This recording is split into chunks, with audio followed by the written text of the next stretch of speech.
Okay, hi. These two cases, focus on student speech within school or within school activities. So basically, the question here is: do students have the same rights of speech inside school as they do out? Which I think you kind of already know the answer, but these two cases sort of help define this.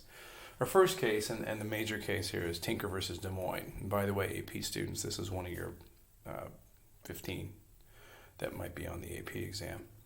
1969. Okay, and these kids, this was like in 65 when they did this, and this is important in this case because we're talking about Vietnam.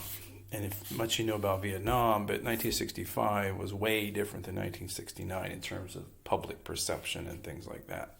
So anyway, these kids, like three kids, decide they're going to wear black armbands, just a plain black armband on their left arm to protest the deaths, or to mourn the deaths of soldiers in Vietnam.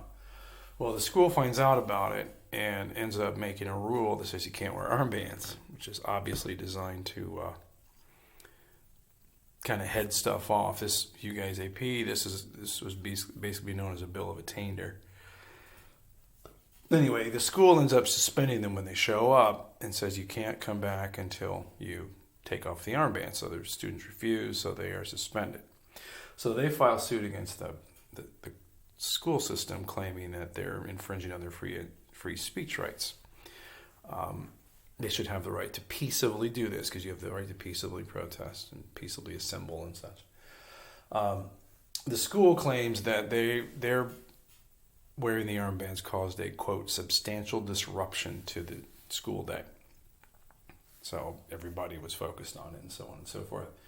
And so, of course, Tinker claimed the opposite. So we go to court, and finally the Supreme Court rules 7-2 in favor of Tinker, but there's also a little more to it. Basically, the school did not prove that the armbands caused a disruption. So in this case, the students were right to be able to wear the armbands. However, students can be disciplined for wearing protest things if it causes a substantial disruption. So if you had an armband that said blank the war, that's going to be okay to ban. Whereas if you just have an armband that's black, or one with a peace sign on it or something like that, that would not be. So think about the extreme measure you go to. The more extreme, the more the school can probably claim it's a disruption and ban it. Otherwise, though, you don't. And this was kind of the high point for student rights in this country. And to this day, we still have this ruling. Okay. Second case, kind of a fun case. It's called Morse v. Frederick. 2007. Morse is the school, is the principal, and Frederick is a dude who's, well, he's a senior that got in a little trouble. So what happens here is the school is in Alaska, and that year the Olympics were in Utah, the Winter Olympics, and they did this torch relay where the Olympic torch, they carry it through towns, and it was coming through this town. So the school decided, hey, let's all go out and watch it, which, you know, I think you just picture going out on the 67 and watching the torch go by. It'd be pretty cool. So anyway, they go out there, and it's called a field trip. It's a school function. So this Joe Frederick, who was absent that day, shows up at this parade on the other side of the road, so not technically on school property. And he and some of his friends hold up this sign, this big banner, which says, and I quote, "Bong hits for Jesus," which I don't even know what that means, but obviously a reference to marijuana.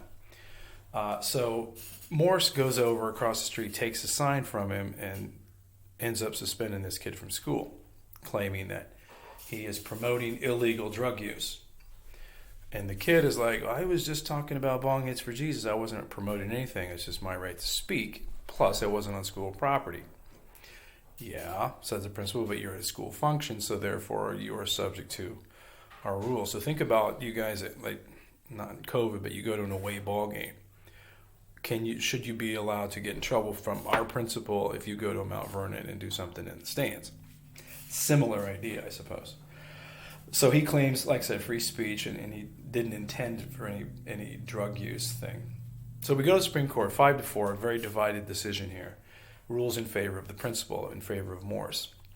saying that schools, while they do have to allow free speech to a point, do have the right to control speech that promotes illegal activity, in this case, drug use. And whether you're on the property or not is immaterial. It's that you were directing it toward the students at a school function. So the principal had the right to do what she did in this case. All right. So those are our 2 speech cases. Next, we will get into, I believe we're going to get into the rights of the accused. All right. See ya.